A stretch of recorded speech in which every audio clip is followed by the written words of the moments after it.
¿Qué tal? Bienvenidos ya al módulo 4 de nuestro curso de experiencia de usuario. Este módulo está dedicado ya al diseño de experiencias como tal. Vamos a ver diferentes metodologías y técnicas para ya generar un diseño de experiencia de usuario y llevarlo a la práctica. Para empezar, me gustaría que entendiéramos algunas de estas metodologías o de estas técnicas y quisiera partir por esta que es, a mi parecer, la fundamental para ejecutar un buen ejercicio de diseño. Me refiero a el Design Thinking. Este concepto de Design Thinking a través de los últimos años ha generado mucha polémica y mucha controversia por lo que representa y por lo que significa.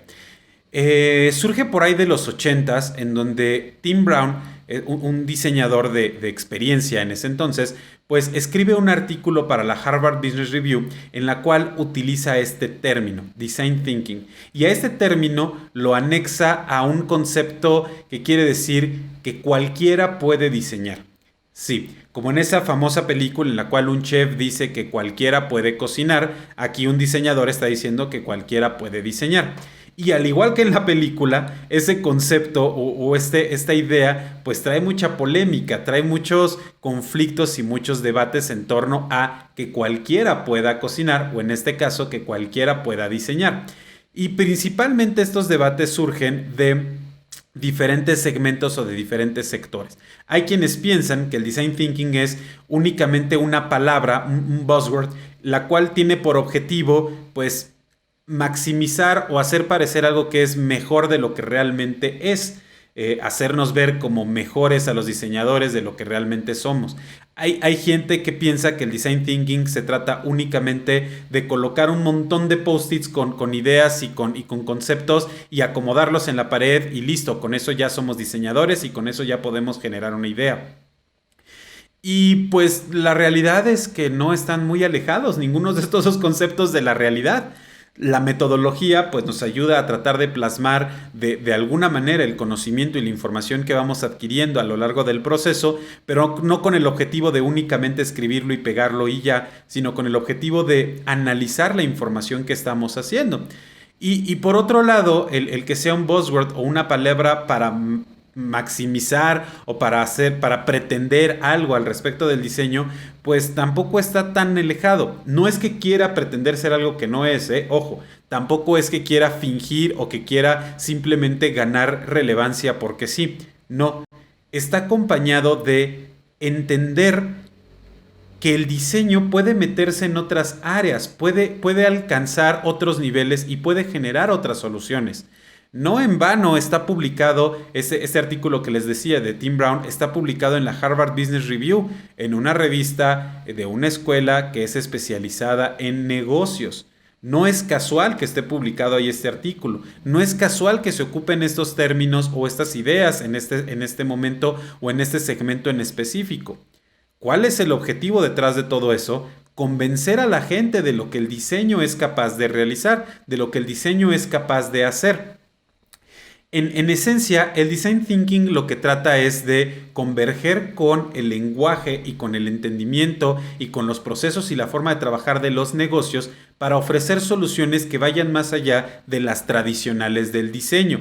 Dentro del campo del diseño y todas sus especialidades, a nosotros como diseñadores tradicionalmente se nos asigna o se asume que podemos ejecutar cierto tipo de soluciones específicas.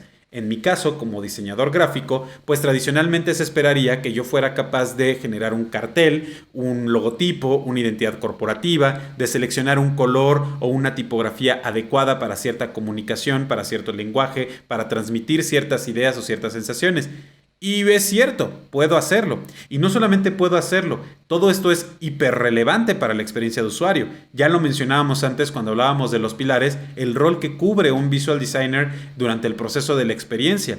¿Es importante? Sí. ¿Se puede realizar? Sí. ¿Es lo único que puede hacer el diseñador? No. El design thinking traslada ese proceso de pensamiento, ese modelo de pensamiento que tenemos los diseñadores y lo lleva a otro contexto. Es decir, ese resultado o ese producto final no va a ser un cartel. Pudiera ser al final un modelo de negocio. Pudiera ser al final una estrategia de negocio o una estrategia comercial. ¿Basado en qué? En un proceso de pensamiento similar al que ejecuta un diseñador para poder realizar una solución.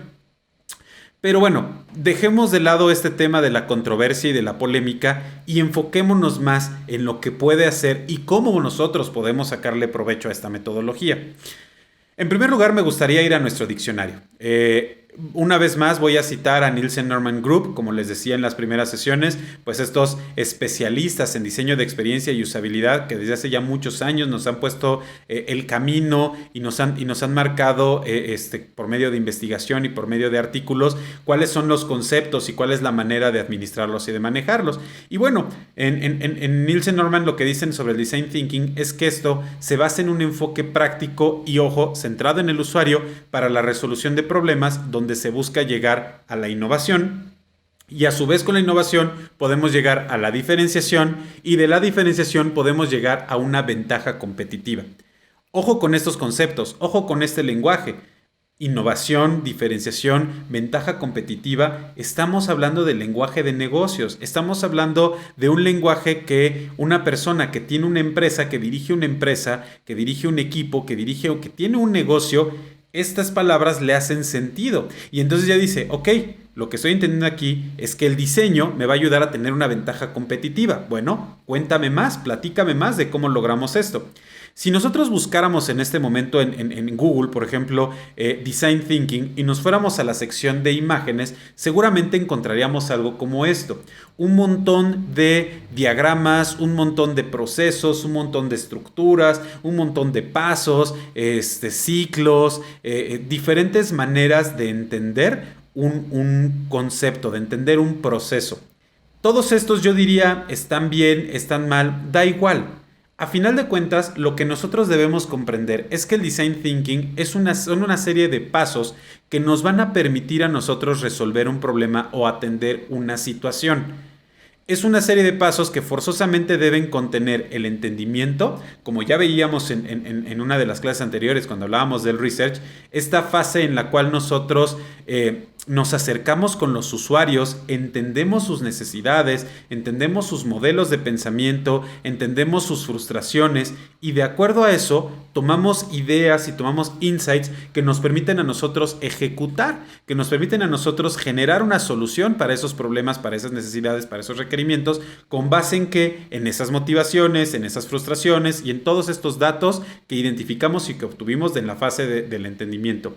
Y posteriormente, después de la ejecución, pues llevamos nosotros a esta parte de implementarlo, de validarlo, de decir, ok, yo ya entendí cuál es tu problema, yo ya lo exploré, yo ya empecé a generar una serie de ideas y de soluciones y posteriormente lo llevé a validar con los usuarios. Regresé con los usuarios y les dije, a ver, me dijiste que este era tu problema, te traje esta solución, dime qué te parece. Esto en esencia es el proceso de design thinking. Una de las cosas o una de las virtudes más grandes que tiene es que no es un proceso lineal, es decir, son una serie de pasos que no necesariamente nos tienen que ir en una secuencia de ir hacia adelante y hasta que terminemos ya. No, si en algún momento es necesario, nosotros podemos regresarnos 1, 2, 3 o todos los pasos que sea necesario para poder avanzar, para poder construir algo funcional. Entonces, como les decía, tenemos estas tres fases en la cual entendemos, en la cual generamos una solución y en la cual posteriormente validamos esta solución. Y a su vez estas fases se dividen en una serie de actividades particulares que nosotros vamos ejecutando y que nosotros vamos realizando para poder llegar a esa solución o para poder llegar a ese final y a esa propuesta que sea funcional, que sea eficiente y que sea adecuada para nuestros usuarios.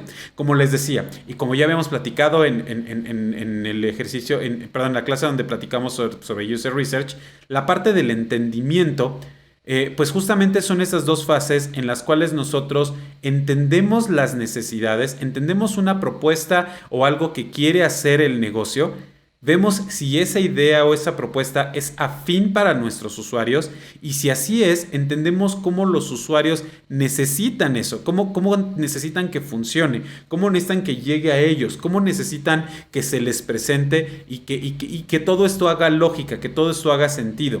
Dentro de esta parte de empatizar y de definición, pues entra también todo lo que ya platicamos de arquitectura de la información, en la cual yo entiendo cómo mi usuario clasifica la información, clasifica sus ideas, clasifica un proceso específico, qué hay detrás de llegar a una solución para ese usuario.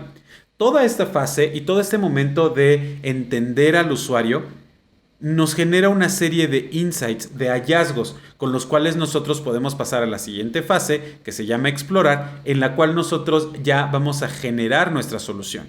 En un primer momento lo que vamos a hacer es obtener todos estos datos y con todos esos datos empezar a generar una solución masiva de ideas. Empezar a tener muchas ideas, muchas propuestas, muchas cosas de cómo podríamos resolver o cómo podríamos atender una situación específica.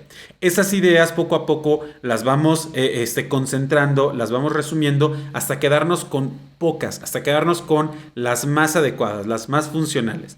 Estas ideas lo que seguiría es llevarlas a un prototipo. ¿Por qué un prototipo? Porque está vinculado con la fase siguiente, que es la validación. Yo hago un prototipo cuando quiero probar algo sin necesidad de invertir todo el tiempo y los recursos necesarios para desarrollarlo. Entonces, hacemos un prototipo que es una manera fácil de representar una idea para poderla llevar con nuestros usuarios y pasar a esta siguiente fase de la validación. La validación no es otra cosa sino que llevar ese prototipo con los usuarios, con esos usuarios reales, esos usuarios con los que quizás en algún momento nos acercamos a descubrir cuál era su problema y ofrecerles esta herramienta y tal cual decirles, oye, tú me habías dicho que este era tu problema, aquí te traigo una solución. ¿Quieres probarla y decirme qué te parece? Entonces nosotros validamos y nosotros vemos si la solución es adecuada. Uno, si la solución funciona, si aquello que nosotros diseñamos es funcional. Y dos, si esa funcionalidad se adapta y es lo que los usuarios realmente necesitan para poder solucionar y atender estas necesidades que tienen.